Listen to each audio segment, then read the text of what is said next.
each have their own unique challenges. The biggest difference is that with video games, you're not matching the animation because it either hasn't been made yet or it doesn't really matter because they're not matching the mouth movements. But with video games, because you don't see the animation, you don't really know what the final product's going to be like yet. So sometimes you don't fully understand what the director wants. Because I've been lucky enough that I've had some pretty great directors, and they'll describe to me, you know, like what the visual is going to look like, and it's a bit more helpful. But sometimes you'll get somebody that doesn't really, you know, doesn't think to tell you how it's going to be animated, and then you see the final product, and it's just like, oh, well, if I would have known that I was doing that, I would have completely given a different, you know, read on it. So you don't have as much control or you know, knowledge in that way. But with anime, it is easier seeing the animation and hearing the music, and like you know what the climax of the scene is going to be, and you see how it's going to be edited and all that. But at the same time, it's a lot harder because you don't have freedom in your timing because you're having to match the mouth movements. So like with video games, it's like you can take as much time with a line as you want. You don't have to really think about, you know, fitting it in a specific time frame. Whereas with anime, you do. So I think both of them are kind of unique and very hard in their own right, I guess. Other questions? Yes. How different for you was it going from Chopper's regular voice to when he goes Monster Point? Oh, Monster Point is really fun because they pitch my voice down an octave, and so it's really fun. Because, you know, in the end it sounds like really monstery, but all that is me being like, so, like it's not nearly as intimidating sounding when you hear what I'm actually doing. But yeah, it's really fun. Questions over here? I've been neglecting you. Yes? What's your favorite moment at Civitalia? My favorite moment is Civitalia. I just love any chance I have to be with Holy Rome. I just think they're super cute. Wasn't there a time when we were cats? Yeah. I'm kind of a crazy cat lady, so anything involving cats, I'm like, yeah. Okay, so what kind of moments are you have to do a line and you probably start laughing because it's like I could just picture when you were doing the corset scene for Black Butler, when I was just like, my friend just emailed me the corset scene and I'm like, what am I watching? And that's how I found out about the series. I was like, that was a bit like difficult to film. Yeah, well, we didn't film it, so that was good.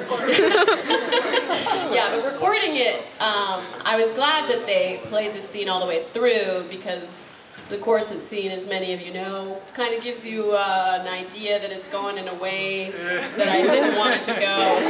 And then once you find out that it was just a joke, it's like, oh, thank God. Because at first it was like, oh my God, what have I signed up for? And I was just like, oh, that was clever.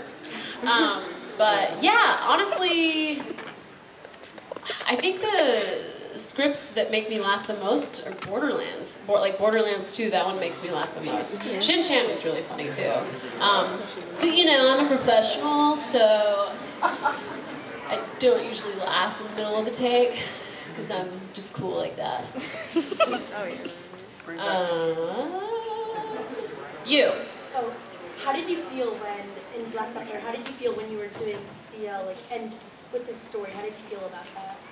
I loved playing CL in Black Butler. I mean, he's kind of like a little Batman. But yeah, it was such a cool, there were so many challenges with the role, just emotionally, and then also trying to portray it in the dialect as well. It was awesome. Yes. So, they're currently, this is about Sailor Moon. They're currently streaming Sailor Moon Crystal over in that room next to us. I was just wondering, what's your opinion on that series, and like, if I'm not sure if they've already announced like a cast for the dub of Crystal, but whatever. If you were to voice a character in that series, which one? Okay, with Sailor Moon, when I was younger and I was watching a lot of anime, I was a major tomboy, and so I hated Sailor Moon. And I was like, Gundam Wing's way better. So I never really watched it. I've seen some of it now, and I think I would like it now because I'm a lot girlier now. But man, when I was like, 14, 15, like the prime time to watch it, I was just like, Sailor Moon is stupid. It's girly and girls watch it. I watch boy shows. So I can't answer that question because I don't know the characters. Okay. You in the back. In Evangelion, does the way Rey seems to lack emotion make her an easier character to play or a harder character to play? I play a lot of like flat characters like Rey, and to me, I never see them as having no emotion. I always see them as having so much emotion that they don't know how to deal with it, so they just kind of like block it off and seem emotionless to the rest of the world. But to me, for whatever reason, those characters are really easy for me to play. Because I think when I was younger, I was kind of like that. I was so quiet that I had someone once ask me if I was capable of speaking whenever I was like 13.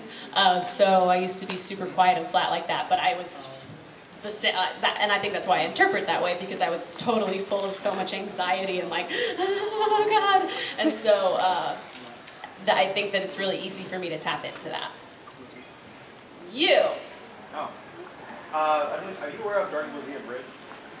Yes, I am aware of Dragon Ball Z Abridged. You know, there's a scene where Nappa meets Chatsu, meets the Pokemon. And Yes. Chatsu goes, I'm not Chaozu. Yeah. How do you repeat that line? I'm not a Pokemon, I'm Chaozu! Yes, you over there. Anything new that I'm allowed to talk about? Tales of Zillia? Is that it? Yeah. That's coming out. I'm in that. I play Elle in that. Beyond that, I'm not really sure what I'm allowed to say. Yes. Since last year, have you worked on that web series that you're on? Oh, Troubadours. Troubadours, no, there's no more Troubadours coming out. But for those of you who aren't aware of Troubadours, you can still watch the whole first season, all 9 episodes. That I was a producer on it, and I wrote on it, and I edited most of the episodes. And I play a really awesome nerd girl named Kayla Bates. And I'm actually coming out with a new song of hers called How Do You Bone a Rainbow? So be sure to, I have my YouTube channel, Brinakins is my YouTube channel, so be sure to subscribe to that because I'll be coming out with some new stuff. Yes. Wait, have you got any Ray questions yet? Any what question? Ray Right. from Evangelion. Evangelion. Oh, yeah, just had one. Oh, yeah. But I'll take another one. How did you feel playing that? It was really intimidating, and I was glad that I knew that the show was a big deal or whatever, but we recorded it before they announced the new cast, and so I was really glad that we recorded it first, because the amount of people emailing me and being like, don't screw it up, was really scary, and so I was glad that I didn't have that anxiety going into the booth. But yeah, it was an honor, honestly. Who hasn't, you haven't asked a question, right? Yeah, I want to ask you about the audition process. Now that you can just walk into Funimation, what is the audition process? Because in the website says Like that how to you get can an audition? Yeah, because in the website says that you can send an Yeah, you can send a demo. If you want to audition for Funimation, first you need to realize they're never going to pay for you to fly out ever. So if you want to send in your demo, make sure it's a professional demo, for one, and it sounds like you're a professional, because if you're just like recording it on your, computer and with your webcam, they're not going to take you seriously. So get an actual professional demo. Also, be an actor. I think that's the funny thing that people tend to forget about voice acting, is that it is acting. It's not just making cute voices. So make sure that you actually are an actor. And if you send in a demo, you might get called in for an audition, but like I said, they're not going to fly you out for it. You'd have to pay your own way to get there, and then possibly not get cast in anything. So it's just one of those things. It's better to be living in Texas if it's something you really want to pursue. Yes. Mm-hmm. I think?